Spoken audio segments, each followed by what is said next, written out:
Welcome back to the programme. When I was chatting with Michael O'Brien there, he mentioned a case that he's looking into, the case of George Stinney.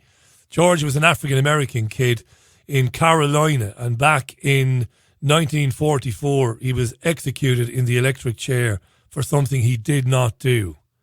We know, well, they knew at the time he didn't do it, and later on they knew he didn't do it. He was executed for, allegedly, he was supposed to have murdered two young white girls. One of them was 7, one of them was 11. And I know a bit about the case because one of the things I used to do when I was much younger, as I said, was I used to write letters to men, it was men, not men and women, but men specifically, on death row in Texas and in Florida. I was appalled when I was younger. I can't remember exactly what triggered that. I'm pretty sure I saw a film, a dramatization about somebody who was executed in the wrong. It's wrong anyway. I've said this a million times. I've had these arguments with people. In fact, I don't know if I mentioned this to Jean Ann, the great Jean Ann Crowley, but one of the things that happened after I got to know Jerry Ryan, the great Irish radio presenter and television presenter, God rest him, after I got to know him, went to see him in Dublin, and there was a chance that I was going to go and work with him or for him on his 2FM morning programme. Never materialised, but spent a bit of time with him. But he was fascinated by my interest in capital punishment as an Irish guy. You know, why would you be that interested in it? And we talked about it. And eventually he put me on the air opposite somebody, God love him, whose daughter had been raped and murdered. And he was in favour of the death penalty. I remember that. And I was debating the gentleman, having, of course, the utmost respect for what the man had gone through, even though I could never imagine it. How could you ever imagine it? Somebody doing something so unspeakable to somebody you love. But I don't believe that even if somebody did do that, that the state has any right to punish somebody in that way. The state should not be exacting revenge on behalf of a private citizen. And I will take that to my grave. Now, the gentleman I was speaking to on the morning, all I remember about him was that his name was Stan. His name was Stan, and he was in Florida. And the reason I was talking to Stan was, again, because the man who had raped and murdered his daughter was about to be put to death. Yeah, it had to be it. It's so long ago now. I'm not even sure if Stan was his real name, but it was Stan or Stanley. And I said to him, listen, Stan, this is my argument. How could I ever understand your loss? But I would exonerate you if, having discovered what happened to your daughter, if you got your hands on the bastard who raped and mutilated your daughter, you have every right to do with him as you will.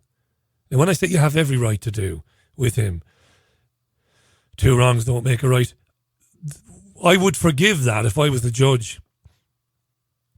If I was a trial judge and you were brought before me and the story was, having discovered what happened to your daughter, you managed to get to the criminal before the police did and murdered him, I'm quite happy to think that you're not a threat to society. You've never murdered anybody before. It's incredibly unlikely you're ever going to murder anybody again. So I would sentence you to time served and wish you all the best in getting over what happened to your daughter. But the state has no right to keep somebody in prison in a 6-foot by 8-foot cell for 23 hours a day, with a television playing loud outside the cell, with guards walking up and down, mentally torturing the guy, talking to him about his impending date with the executioner. The state has no right to do that and should never have any right to do it. That's my argument. And I'll believe it till the day I die, you know. But like I said, something happens to you, well, your opinion can change very quickly, very dramatically. But yeah, that's how I feel about it. And I used to do that. I used to write to these men and send money, not much money, but stamps and stuff like that, or money for stamps, I should say, and various things, and talk to them. And, you know, yeah, that's how I got into it, really. But not for a long time.